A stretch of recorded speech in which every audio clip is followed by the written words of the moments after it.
नमस्कार दोस्तों, आपका स्वागत है यूपी मेंटर में। आज हम पढ़ेंगे ग्रामीण विकास कल्याण योजनाएं, जो कि यूपी लेखपाल के लिए बहुत ही इम्पोर्टेंट है। चलिए शुरू करते हैं अपनी योजनाएं। विकास का कार्यक्रम 1978 से 21 तक की प्रमुख योजना को हम यहाँ देखेंगे। तो एक तरह से मैप में दर्शाया गया है, जो कि आपको डेट याद करने में आसानी हो। तो देखते हैं पहले शॉर्ट में। 1978 ईपीआई विस्तारित टीकाकरण की योजना आई थी। फिर 1985 में यूआईपी सार्वजनिक टीकाकरण प्रधानमंत्री रोजगार योजना 1993 में, और 1995 में एमएमडी मिड डे मील और एनएसपी आरईजीपी और किसान क्रेडिट कार्ड योजना 1998 में आई थी। ठीक है। और 1999 में ग्राम स्वरोजगार योजना, स्वर्ण जयंती ग्राम स्वराज योजना, और 2008 में पीएमईजीपी रोजगार सृजन विलय। ठीक है, अभी इन्हें डिटेल से आगे पढ़ेंगे। यहाँ पे इनकी डेट देख लेते हैं। 2014 में मिशन इंद्रधनुष और 2021 में पीएम पोषण योजना। ठीक है, चलिए एक एक करके डिटेल में पढ़ते हैं। डिटेल में पढ़ना बहुत ही जरूरी है, क्योंकि इसमें क्वेश्चन डिटेल में ही आते हैं। चलिए देखते हैं। सार्वभौमिक टीकाकरण कार्यक्रम यूआईपी का विकास। तो इसे 2 चरण में शुरू किया गया था। पहला चरण में 1978 में विस्तारित टीकाकरण कार्यक्रम शुरू किया गया था। चरण 2 में 1985 में सार्वभौमिक टीकाकरण कार्यक्रम शहरी क्षेत्रों से पूरे देश में विस्तार किया गया है इसका। ठीक है, 2 चरणों में हो गया। 78 में, एक 95 में। नोडल मंत्रालय स्वास्थ्य और परिवार कल्याण मंत्रालय। ठीक है, इसमें जो है 2.68 करोड़ प्रति वर्ष शिशुओं को टीकाकरण किया जाता था, और टीकाकरण का लक्ष्य था। और गर्भवती महिलाओं 2.9 करोड़ गर्भवती महिलाओं का टीकाकरण का लक्ष्य था। इसमें 12 रोकथाम थी। ठीक है, 12 रोगों के लिए टीके लगते थे। 12 रोग, तो इसमें कौन कौन से रोग थे? 12। डिप्टीरिया, काली खांसी, टिटनेस, पोलियो, खसरा, रुबेला, बचपन की टीबी, हेपेटाइटिस बी, मोनेंजाइटिस या pneumonia, rota virus, diarrhoea, नीमोकोकल pneumonia, जापानी एंसेफ्लाइटिस। ठीक है, तो ये 12 रोग थे जिसके लिए टीके लगाए जाते थे। ठीक है, चलिए अगली योजना पर देखते हैं। स्वास्थ्य क्षेत्र पोलियो उन्मूलन एवं इंद्रधनुष मिशन। ठीक है, मिशन इंद्रधनुष 2014। तो ये भी टीकाकरण की योजना है। तो पोलियो मुक्त भारत 27 मार्च 2014 को विश्व स्वास्थ्य संगठन WHO के द्वारा 2014 के बाद कोई नया मामला नहीं आया। ठीक है, तो भारत पोलियो मुक्त हो गया है, और 2014 के बाद से पोलियो का कोई भी नया मामला नहीं आया है। ठीक है, आगे देखते हैं। इंद्रधनुष योजना शुभारंभ 2014 में हुआ है। मुख्य उद्देश्य टीकाकरण से छूटे बच्चे और गर्भवती महिलाओं को कवर करना। जो छूट गए, टीके नहीं लगे। कवरेज 90% पूर्ण टीकाकरण। ठीक है, बाद में इसे और तेज करने के लिए गहन इंद्रधनुष मिशन शुरू किया गया। चलिए अगली योजना पर बढ़ते हैं। रोजगार क्षेत्र स्वरोजगार की 2 प्रारंभिक योजनाएं। पहली योजना है प्रधानमंत्री रोजगार योजना PMRY। इनकी शॉर्ट फॉर्म जल्द देखना, क्योंकि शॉर्ट फॉर्म पूछ लेते हैं कभी कभी। 2 अक्टूबर 1993 में प्रारंभ की गई, जो कि शिक्षित बेरोजगार युवाओं को रोजगार देने के लिए थी। युवाओं और महिलाओं को स्वयं का उद्यम शुरू करने हेतु वित्तीय सहायता प्रदान की जाती थी। जिला उद्योग केंद्र DIC लघु ग्रामीण और कृषि उद्योग मंत्रालय इसकी नोडल एजेंसी है। फिर देखते हैं ग्रामीण रोजगार सृजन कार्यक्रम RGP, जो कि 1 अप्रैल 1995 को आरंभ हुए। ग्रामीण क्षेत्रों में रहने वाले लोगों के लिए इसमें रोजगार सृजन किया जाता था। उद्देश्य गांव में छोटे उद्योग स्थापित कर रोजगार पैदा करना, शहर की पलायन को रोकना, शहर की हो रही पलायन को रोकना। और इसकी जो नोडल एजेंसी खादी और ग्राम उद्योग आयोग और MSME है। ठीक है, इसमें ये अंतर है देखने में। ग्रामीण उद्योग कृषि मंत्रालय है इसमें, जबकि खादी ग्राम उद्योग आयोग है। चलिए आगे बढ़ते हैं।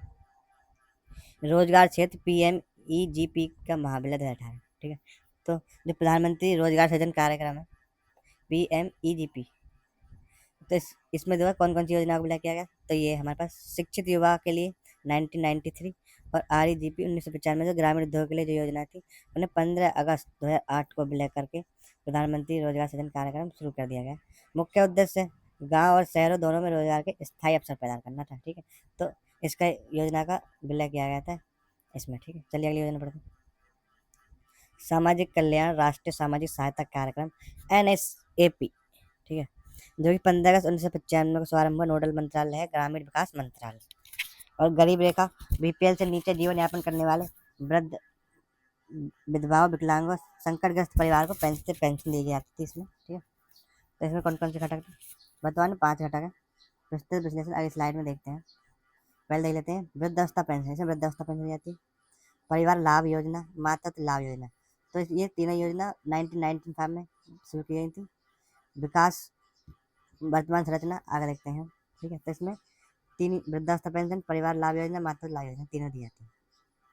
एनएसपी के 5 प्रमुख घटक कौन से हैं? ठीक है, इसमें है वृद्धावस्था पेंशन योजना, जिसे IGNOAPS बोलते हैं, जो कि 1995 में प्रारंभ हुई। ये बीपीएल वरिष्ठ नागरिकों को दी जाती है जो कि 60 से प्लस वर्ष के आयु के हैं, 60 या उससे अधिक आयु के।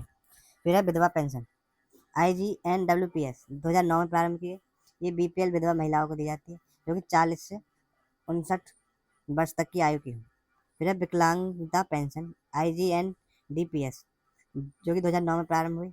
इसमें बीपीएल गंभीर बहु विकलांग 80 प्लस, जो जिनकी विकलांगता 80% से ज़्यादा हो, उनके लिए, जो 18 से और 79 साल के हैं, उनके लिए ये योजना है।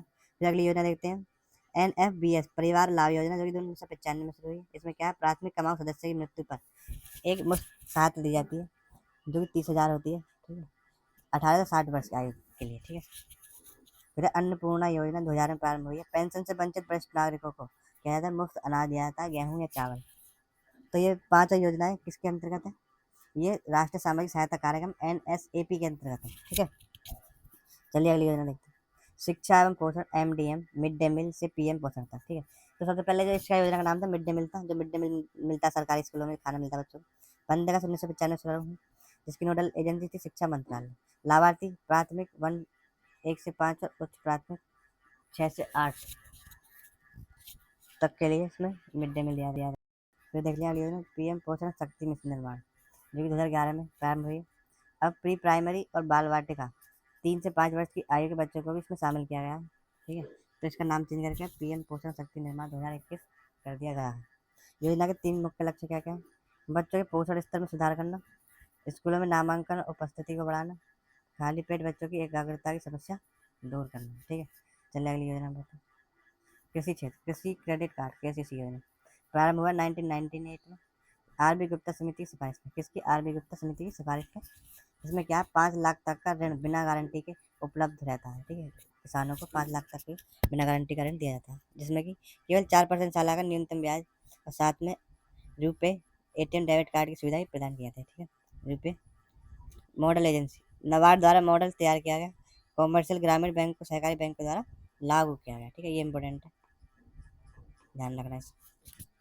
तो इसमें 4% का ब्याज दिया जाता है, बस लिया जाता है किसानों से। चलिए अगली योजना देखते हैं, गरीब उन्मूलन स्वर्ण जयंती ग्राम स्वरोजगार योजना, SGSY का जन्म। तो इसमें 6 योजनाओं को बनाया गया है। ठीक है, स्वर्ण जयंती ग्राम स्वरोजगार योजना कब, 1 अप्रैल 1999 में प्रारंभ हुई।